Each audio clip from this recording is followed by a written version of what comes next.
Los números se clasifican en dos grandes grupos. El primero de ellos es los números reales con su simbología característica y el segundo de los complejos. Antes de adentrarnos más a los complejos, vamos a revisar un poquito sobre los reales porque los vamos a estar trabajando en toda la sesión de hoy. Estos se subdividen en dos, en racionales, y esta es su simbología, y los irracionales, esta es su otra simbología. Los irracionales, como aquí lo dice, nos habla de un subconjunto. Este consiste en todos aquellos números que después de un punto decimal crece sin medida hasta el infinito, con la condición de que ninguno se repita. Por ejemplo, tenemos el número de Euler, que es 2.7182, y sigue y sigue y sigue. El número pi, la raíz de 2, o la raíz de cualquier número primo. De nuevo, las condiciones son que crezcan sin medida después del punto decimal y que ninguno de estos se repita.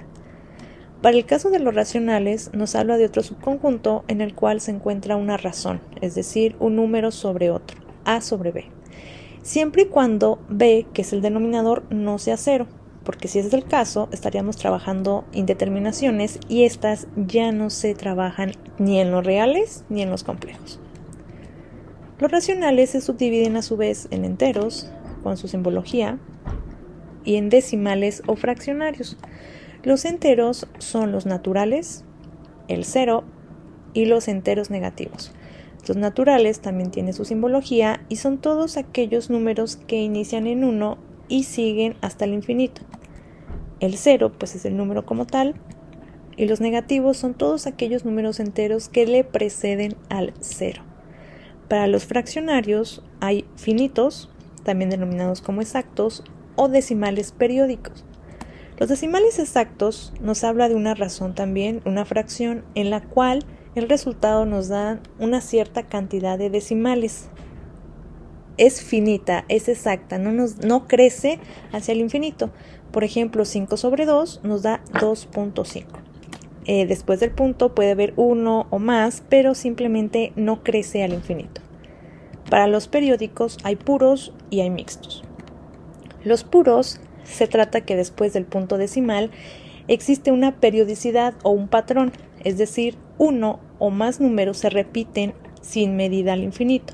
En este caso, 8 sobre 33 nos da punto 24, 24, 24 y 24 y sigue y sigue.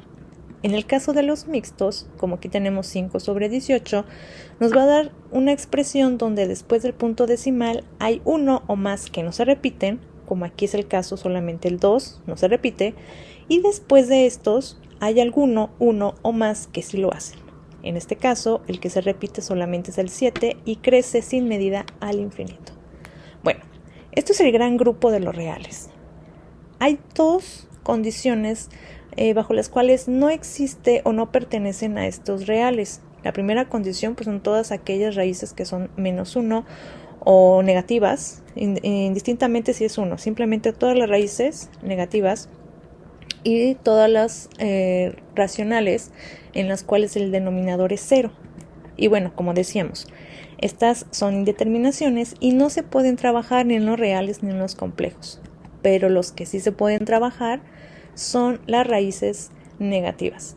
Estas ya no pertenecen a los reales, pero bien se adentran ahora sí a los números complejos. Estos números complejos se representan de la siguiente manera. Tenemos A más I por P. A viene siendo la parte real, es decir, cualquier número de la clasificación que vimos anteriormente de los reales, enteros, fraccionarios, irracionales, cualquiera de ellos. Y la siguiente sección, que es I por B, se denomina parte imaginaria, porque bien, por ahí tenemos una I. Vamos a considerarlo porque lo vamos a revisar más adelantito. ¿Qué tiene que ver esa I? Bueno, A y B son números reales, ¿vale? De toda la clasificación que vimos antes, puede ser A y B. Pero I viene siendo la representación de esa condición que no entraba en los reales, es decir, todas las raíces negativas. Entonces, la simbología de raíces de menos 1, en este caso raíz de menos 1, va a ser I y va a tener la connotación dentro de los complejos. Bueno, dicho esto, estos números reales, por ser parte del gran grupo que vimos anteriormente, están sujetos a todas las operaciones básicas: suma, resta, multiplicación y división. Y bueno, a su vez, al pertenecer a los complejos por tener i, también este número como tal es sujeto a todas estas operaciones. Bueno, vamos a dejar un poquito de lado eso y vamos a revisar algunos ejemplos de números complejos. Este es uno: 5 más 3i, 1 menos 3i, 1 más 6i y menos 3 menos 7i.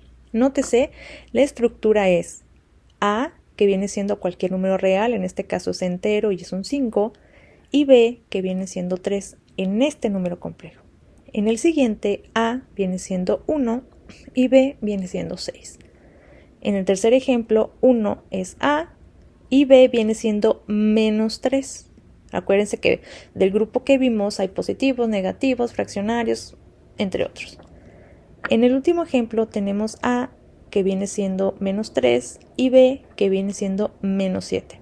La estructura normal es esta, pero en los libros, en la literatura, vamos a encontrar el orden de esta manera, donde primero colocan el valor de b y después el valor de i.